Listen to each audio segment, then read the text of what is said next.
Hello friend, कैसे आप सभी। उम्मीद करता हूँ कि अच्छे होंगे। तो दोस्तों, आज की जो वीडियो रहने वाली है, हम डीएसएसबी की जो प्रिपरेशन करा रहे हैं, काफ़ी टाइम से कराते हैं और भी जैसे हमने ईएसआई की भी करा रहे हैं, शब्दजन की भी कराई थी। तो ऐसी उसी श्रेणी में हम लेके आए हैं अभी डीएसएसबी की जो प्रिपरेशन है उसको और बेहतर कराया जाए।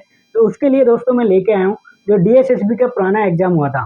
डीएसएसबी का जो पुराना एग्जाम हुआ था 2019 में, 28/8/2019 में जो प्रीवियस एग्जाम हुआ था OT technician and OT assistant का, तो उसी का जो प्रीवियस पेपर है, क्वेश्चन पेपर जो है प्रीवियस वाला एग्जाम का 2019 वाला, तो उसी को मैं लेके आया हूँ आपके लिए, ताकि आपकी प्रैक्टिस और बेहतर हो सके, आपको आइडिया मिले कि भी किस टाइप का पेपर होता है, कैसे सवाल होते हैं, उनको और बेहतर तरीके से आप कर पाएँ। तो दोस्तों, उसी को मैं स्टार्ट करते हुए, उसी को शुरू करते हुए जो एमसीक्यू हैं, जो पिछले पेपर में आए हुए हैं, क्योंकि मैं अपनी तरफ से बनाए नहीं हूँ, तो जो पुराना पेपर है उसी को हम लेके आए हैं आपके सामने। तो स्टार्ट करता हूँ दोस्तों, आपका ज़्यादा समय वेस्ट नहीं करूँगा, तो पहले सवाल की तरफ चलते हैं। तो दोस्तों, पहला सवाल कह रहा है हमसे, फार्माकोकाइनेटिक्स इज डिफाइंड एज। जो फार्माकोकाइनेटिक्स होती है उसको डिफाइन कैसे किया गया है। जैसे हिंदी में बात करूं, फार्माकोकाइनेटिक्स को इस प्रकार परिभाषित किया गया है। कुछ ऑप्शंस दिए गए हैं। ऑप्शन ए है the study of biological and therapeutic effect of drugs, या फिर ऑप्शन बी है the study of absorption, distribution, metabolism and excretion of drug, और ऑप्शन सी है the study of mechanism of drug action, और option D है the study of method of new drug development.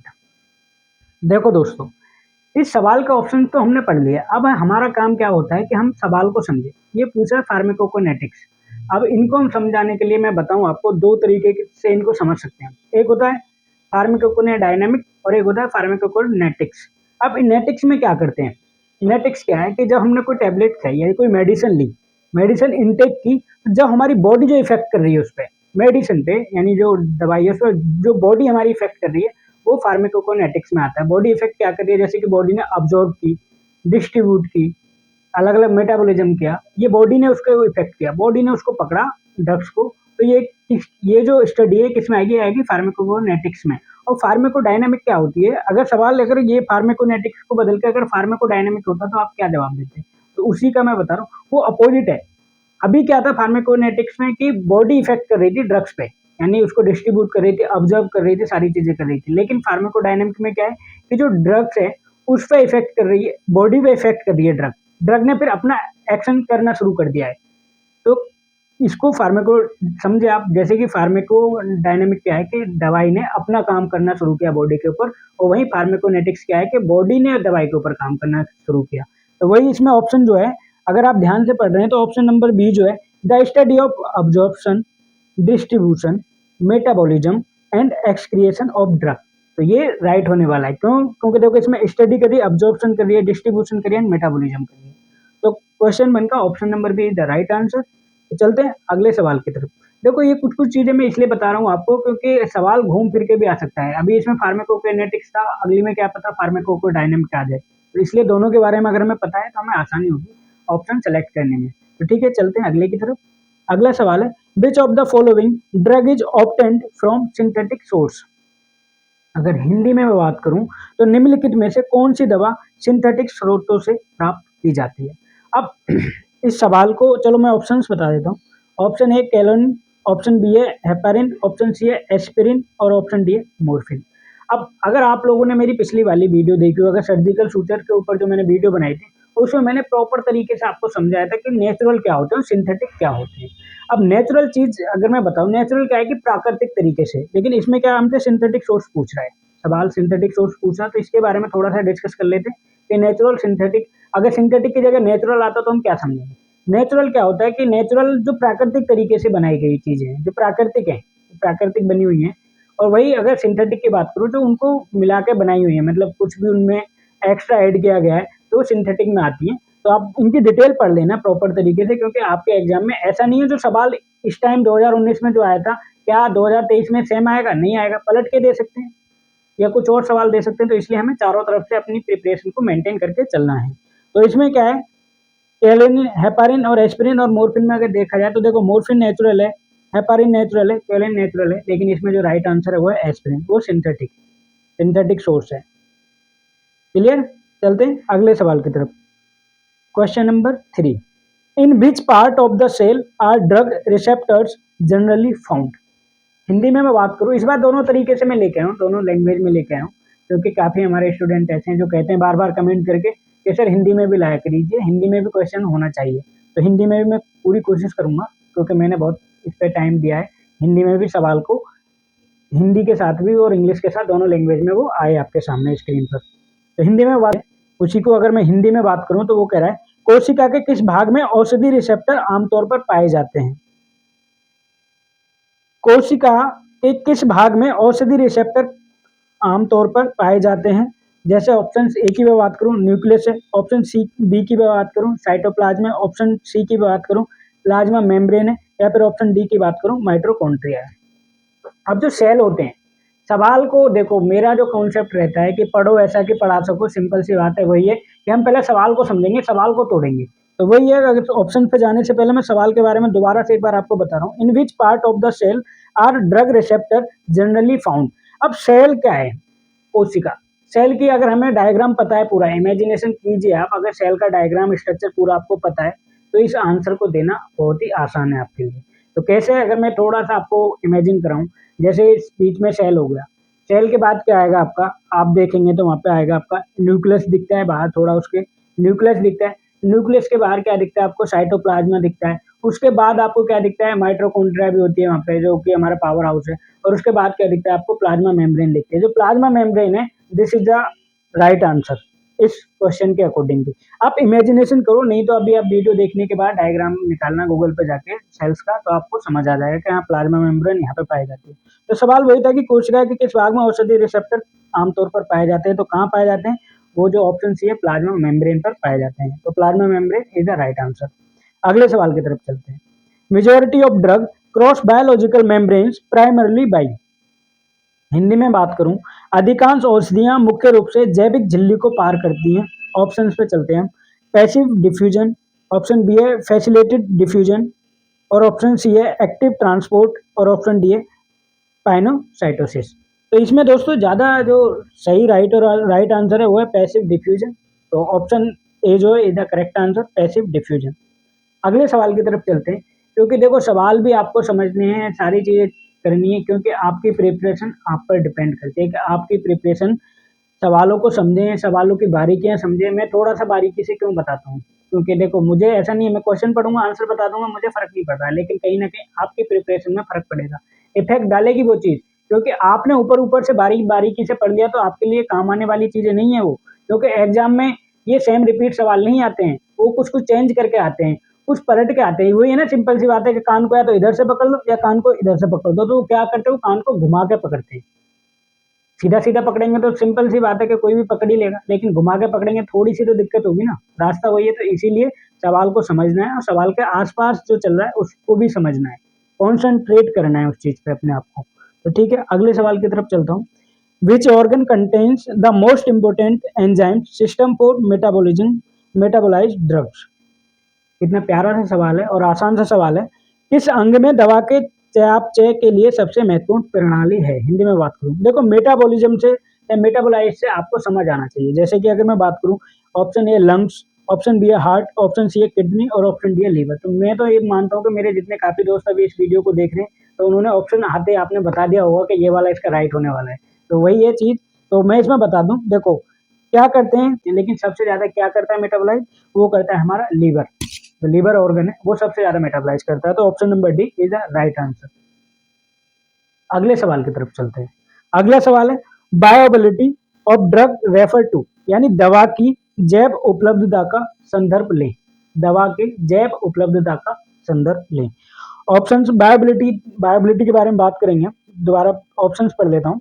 The percentage of an administered dose that reach the systemic circulation in an unchange form, या फिर option B है the ratio of drugs excreted unchanged in the urine to that excreted as metabolites. Option C है the ratio of oral to parenteral dose, या फिर option D है the ratio of orally administered drug to the excreted. अब bioavailability के बारे में बात करते हैं, जो हमारा सवाल हमसे कह रहा है कि बायोबिलिटी क्या है। बायोबिलिटी के बारे में, मतलब बायोबिलिटी सवाल नहीं कह रहा, bioavailability of drugs refer to है सवाल तो, लेकिन हमें पहले बायोबिलिटी के बारे में पता होना चाहिए। बायोबिलिटी क्या है कि जो अमाउंट हमने वहां पे पहुंचाया, हमें एग्जैक्टली वही मिला। ऐसा नहीं है कि मैंने यहाँ से 10 रुपये किसी को ट्रांसफर किए और वो जाते जाते उसके पास 6 या 7 या 5 रुपये में पहुंचे, तो वो वायबिलिटी हमारी क्या हुआ, खराब हुई। हमारी वायबिलिटी के जो हमने दिया अमाउंट है वो वापस एक्चुअली में पहुंचे वही। तो वो जैसे कि ऑप्शन ए है इसमें, the percentage of an administered dose that reach the systemic circulation in an unchanged form. तो वही है, क्या करा है, हिंदी में बात करूं, प्रशासित खुराक का प्रतिशत जो अपरिवर्तित रूप में प्रणालीगत परिसंचरण तक पहुंचता है। यानी सिंपल सी बात है कि अनचेंज है, जो हमने दिया था वो हमारा एग्जैक्टली वहां पर पहुंच गया है। तो option number A is the right answer. Viability को समझ लेना, अगर नहीं समझ में आया तो डिटेल में पढ़ लेना। बुक्स हैं आपके पास, बुक्स नहीं है तो मैं आइडिया दे दूंगा आपको क्या क्या बुक्स चाहिए। और हाँ दोस्तों, मुझे एक बात और शेयर करनी थी आपसे, क्योंकि मुझे काफ़ी लोग कमेंट बॉक्स में कुछ कुछ चीज़ें होती हैं जो कि नहीं बताई जाती है कमेंट बॉक्स में, तो कमेंट बॉक्स में पूछते हैं। तो मैं सभी से वो रिक्वेस्ट करूंगा कि आप मेरे इंस्टाग्राम पे आ सकते हैं। इंस्टाग्राम आईडी में इसका लिंक मैं डिस्क्रिप्शन में डाल दूंगा। इससे क्या हो कि आप अपने शेयर कुछ भी पॉइंट हैं आपके भी, जो भी डाउट्स हैं, जैसे कि कोई एजुकेशनल डाउट है तो उसको क्या आगे कोर्स करना है, या कोई भी और भी any other inquiry, comment, normal comment में सबका रिप्लाई करता हूँ जितना मुझसे हो पाता है। लेकिन कुछ चीज़ें ऐसी होती है जो कमेंट बॉक्स में वो आपके लिए प्रॉब्लम क्रिएट करेंगी, मेरे लिए प्रॉब्लम क्रिएट करेंगे। तो इससे बेहतर है कि आप इंस्टाग्राम पे आएँ और मुझे वहाँ पर मैसेज करें, मैं आपका ज़रूर जवाब दूंगा, या नहीं तो ऑडियो कॉल भी कर सकते हैं। और नंबर शेयर मैं उधर अभी नहीं कर रहा हूँ कमेंट बॉक्स में, इसलिए आप मुझे वहाँ पर कॉल भी कर सकते हैं। तो ठीक है दोस्तों, चलता हूँ अगले सवाल की तरफ। ठीक है, आप मेरी फैमिली हो, आप मेरा परिवार हो, यूट्यूब फैमिली है, तो आपको पता होना चाहिए कि मेरे साथ क्या चल रहा है। तो यही मैं आपको बता रहा हूँ कि काफ़ी कमेंट ऐसे होते हैं, कैसे कुछ बच्चे कहते हैं हमें कोर्स करना है, पढ़ना है। तो भैया पढ़ना है, पढ़ने के लिए मना थोड़ी है, आपको हम पढ़ाएंगे, कोशिश कर रहे हैं पूरी पढ़ाने की। लेकिन कुछ चीज़ें हैं जो आप मुझे इंस्टाग्राम पे पर्सनल चैट पे आके बात कर सकते हैं, अपनी कुछ प्रॉब्लम्स है वो भी बता सकते हैं। मैं भी आपको अपनी प्रॉब्लम्स बता सकता हूँ। ऐसा नहीं है कि आपके साथ प्रॉब्लम है मेरे साथ नहीं, या फिर ऐसा नहीं है कि मेरे साथ है आपके साथ नहीं है, सिमिलरिटी है। तो हमारे जो यूट्यूब फैमिली है, जो आप मेरे साथ जुड़े हो, तो आपके लिए खुला है। मतलब आप मुझे इंस्टाग्राम पे कॉल कर सकते हैं, टेलीग्राम पे मैसेज कर सकते हैं, जहां आपकी इच्छा हो वहां कर सकते हैं। तो ठीक है दोस्तों, अगले सवाल की तरफ चलता हूँ। अगला सवाल कह रहा है हमसे, biotransformation of drugs is primarily directed to. Hindi में बात करें, दवाओं का बायो ट्रांसफॉर्मेशन मुख्य रूप से निर्देशित है। तो ऑप्शन ए है एक्टिवेट द ड्रग, और ऑप्शन बी है inactivate the drug, inactivate tyre drug, और ऑप्शन सी है convert lipid soluble drug into the non lipid soluble metabolites, और ऑप्शन डी है convert non lipid soluble drug into lipid soluble metabolites. अब bio transformation क्या है? Bio transformation क्या है कि जो लिपिड सोलुबल है उसको वो कन्वर्ट कर दे नॉन लिपिड सोलुबल में। तो ऐसे बहुत से एग्जाम्पल हैं, आप जब पढ़ोगे ना तो आपके सामने ऐसे बहुत से एग्जाम्पल आएंगे जिनको आप बायो ट्रांसफॉर्मेशन से आप समझ सकते हैं। जैसे वाइन को बियर में कन्वर्ट किया, और जैसे उसको, मतलब ऐसी बहुत से एग्जाम्पल है, गन्ने को चीनी में, इस तरीके से आप पढ़ लेना। बायो ट्रांसफॉर्मेशन बहुत इंटरेस्टिंग टॉपिक है, इससे और भी सवाल आते हैं, तो मैं कोशिश करूंगा कि आप उसको पढ़ लें। और अभी तक जितने भी आपने सवाल देखे ना, 8वां क्वेश्चन है, 7 नंबर का क्वेश्चन है, तो देखा कितना डिफिकल्ट आता है। मतलब मुझे ऐसा लगता है कि काफी बच्चे ऐसे हैं कि उनके लिए फर्स्ट टाइम ऐसे सवाल सामने आ रहे होंगे। तो ये लीगल तरीके से लाया गया पेपर है DSSB का, और वही उसी के आधार पर हम आपकी प्रिपरेशन और अच्छी बेहतर कराने की कोशिश करेंगे। तो इसमें जो ऑप्शन बायो ट्रांसफॉर्मेशन वाला जो सवाल है, इसका जो ऑप्शन सी है, convert lipid soluble drug into non lipid soluble metabolites, तो वो इसका राइट आंसर है सी। क्या है? लिपिड घुलनशील दवाओं को गैर लिपिड घुलनशील मेटाबोलिटाइज में परिवर्तित करें। तो वो क्या है? Bio transformation. क्लियर है? चलते हैं अगले सवाल की तरफ।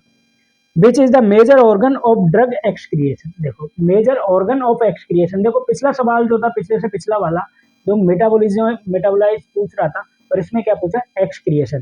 तो ऑप्शंस की मैं बात करूं, स्किन है, लीवर है, लंग्स है, किडनी है। तो अगर एक्सक्रिएशन की बात करें तो स्किन है इसमें सही, या फिर लीवर है, या फिर लंग्स है, या फिर किडनी है। दोस्तों इसमें हमारे कुछ कुछ सारे ही काम करते हैं। स्किन भी हमारे काम करती है एक्सक्रिएशन करने में, लीवर भी हमारा काम करता है एक्सक्रिएशन करने में, लंग्स भी हमारे काम करते हैं एक्सक्रिएशन करने में, लेकिन जो सबसे ज़्यादा काम करता है वो करती है हमारी किडनी। तो option number D is the right answer. ठीक है दोस्तों, चलते हैं अगले सवाल की तरफ। अगला सवाल है, the therapeutic index of a drug is a measure of its. यानी अगर किसी दवा की चिकित्सीय सूचकांक उसका माप है। थेरापेटिक इंडेक्स पूछ रहा है। थेरापेटिक इंडेक्स क्या है? आपने पढ़ी रखी होगी, ज़्यादा डेंजर सवाल तो है नहीं। तो इसमें ऑप्शन है, सेफ्टी है, ऑप्शन बी है पोटेंसी है, या फिर ऑप्शन सी है एफिशिएंसी है, या फिर ऑप्शन डी है डोज वेरिएबिलिटी है। तो इसमें जो ऑप्शन है सेफ्टी, सेफ्टी इसमें थेरापेटिक इंडेक्स ऑफ ड्रग में आती है मेजर करने में, तो सेफ्टी जरूरी है, तो safety is the right answer. अगला सवाल, which of the following is true, which of the following is true of place boss, place boss यानी निम्नलिखित में से कौन सा प्लेस बॉस के लिए सत्य है, प्लेस बॉस के लिए सत्य है। ऑप्शंस की मैं बात करूं, placebos is a dummy medication, या फिर ऑप्शन बी की बात करूं, a placebo is the insert material added to the drug for making tablets, या फिर ऑप्शन सी की बात करूं, placebos do not produce any effect, या फिर ऑप्शन डी की बात करूं, all patient respond to placebos. दोस्तों आपको पता होना चाहिए प्लेस बॉस क्या है। प्लेस बॉस बड़ा ही इंटरेस्टिंग टॉपिक है, अभी सवाल आया है क्योंकि पूछा गया है डीएसएसबी में, तो प्लेस बॉस के बारे में आपको बताऊं क्योंकि हमारे साथ भी बहुत सी चीज़ें होती रहती हैं, यहाँ पे जो ऑपरेशन थिएटर में काम करते हैं और आपके साथ भी ये चीज़ें होती होंगी। क्योंकि प्लेस बॉस क्या है पता है, साइकोलॉजी से खेलना, एक तरीके से साइकोलॉजी से खेलना। जैसे कि प्लेस बॉस क्या है कि डॉक्टर्स क्या करते हैं, कई बार क्या होता है कि सर्जरी चल रही है, सर्जरी में आपने बहुत सी उसको मेडिकेशन दे दी है, पेन किलर दे दिए, सारी चीज़ें दे दी। ऑपरेशन के बाद मरीज ने क्या कहा कि उसको दर्द हो रहा है, दर्द हो रहा है, पता है कि हमने ऑलरेडी इतनी दवाइयाँ दे दी हैं उसको, ज़्यादा देंगे तो उसको नुकसान हो सकता है, लेकिन अगर मरीज ने बोला है तो आपने रिस्पॉन्स करना है। अब रिस्पॉन्स कैसे करते हैं, कुछ ये साइकोलॉजिकल है। सुई ली, पेशेंट को चुबा दी, कहें देखो इंजेक्शन दे दिया, दवाई दे दिए तो आपको ठीक हो जाओगे, कोई टेंशन वाली बात है नहीं। तो क्या होगा, थोड़ी देर बाद वही उसको दोबारा पूछने जाएंगे तो मरीज कहेगा हाँ जी अभी आपका दर्द कैसा, हाँ डॉक्टर जब से इंजेक्शन लगा तो थोड़ा फायदा है। तो साइकोलॉजी से खेलना हुआ। जैसे कोई मरीज है डॉक्टर के पास जा रहा है अननेसेसरी, मतलब उसकी बॉडी में ऐसा हल्का सा पेन है, कोई भी अदर रीजन के लेके जा रहा है जिसका कोई इफेक्ट है नहीं, डॉक्टर को पता है कि ये ठीक है, ये अननेसेसरी, इसको साइकोलॉजिकल है कि इसको दवाई खाएगा तो ये ठीक लगेगा इसको, या घबरा रहा है, क्या घबराहट हो रही है, घबराहट हो रही है, डॉक्टर को पता है सैचुरेशन ठीक है, सब ठीक है, बीपी ठीक है, तो क्यों इसको दवाइयाँ देंगे। तो कुछ चीनी की टैबलेट, फॉर दैट एग्जांपल कोई चीनी की टैबलेट दी, डॉक्टर साहब ने लो जी इसको खा लो अभी आपको आराम मिल जाएगा, दवाई ली, चीनी वाली गोली ली, तो उसने गोली खा ली, 5 मिनट बाद डॉक्टर साहब पूछेंगे अभी कैसा फील हो रहा है आपको, आप ठीक है, तो कहेगा हाँ जी जब से दवाई खाई है तो ठीक है। वो साइकोलॉजी से ही खेलना एक तरीके से प्लेस बॉस में आता है। तो इसका जो ऑप्शन है वो एकदम करेक्ट है, a place boss is a dummy medication, dummy medication यानी कि डमी तरीके की, मतलब दवाई नहीं है वो, लेकिन दवाई जैसी दिखती है, वो डमी एक तरीके से आप एग्जांपल में ले सकते हैं। तो वही इसका आंसर है। तो प्लेस बॉस को इस तरीके से खेल खेल में याद रखना कि साइकोलॉजी से खेलना पेशेंट की, तो वो इसमें आता है। ठीक है, अगला सवाल की तरफ चलते हैं, आखिरी सवाल है इस वीडियो का। Which enzyme facilitate the break down of a specific neurotransmitter into choose and the acetate. Options की मैं बात कर लेता हूँ, हिंदी में बता देता हूँ पहले। कौन सा एंजाइम एक विशिष्ट न्यूरोट्रांसमीटर को कोलिन और एसिटेट में तोड़ने की सुविधा प्रदान करता है। ऑप्शन ए की मैं बात करूँ, मोनोएमाइन ऑक्सीडेज, या फिर ऑप्शन बी है एसिटोकोलिनेस्ट्रेज, या फिर ऑप्शन सी है हेक्सोकिनेज, या फिर ऑप्शन डी है फॉस्फेटेज। तो इसमें जो ऑप्शन बी है एसिटिकोलिनेस्ट्रेज इज द राइट आंसर है इसका। जो इसमें पूछ रहा है कि एंजाइम एक विशिष्ट न्यूरोट्रांसमीटर को कोलिन और एसिटेट से तोड़ने की सुविधा में प्रदान करता है, तो option B acetylcholinesterase is the right answer. दोस्तों ये जो डीएसएसबी का पेपर है इसके काफ़ी क्वेश्चन और हैं, क्योंकि ये ऐसा नहीं है कि थोड़ा ही था, ये इसमें और भी सवाल थे। और मैंने ये ऑब्जर्व किया है कि आपको लंबी वीडियो जब देता हूँ तो आप बोर हो जाते हो, पूरी नहीं देखते हो, इसलिए मैं इसको पार्ट के हिसाब से लेकर आऊँ। तो ये पार्ट 1 था, और जब इसके और बाकी के जो क्वेश्चन है वो भी मैं आपके सामने जल्दी से जल्दी एग्जाम होने से पहले आपकी प्रिपरेशन में करवाता रहूँगा। जितना मुझसे पॉसिबल हो पाएगा इतना मेरा 100% आपके लिए डेडिकेट रहेगा। तो ठीक है दोस्तों, अगर आपको मेरी वीडियो अच्छी लगी तो वीडियो को लाइक जरूर कर देना और अपने फ्रेंड सर्कल में शेयर कर देना। तो thank you so much for watching this video.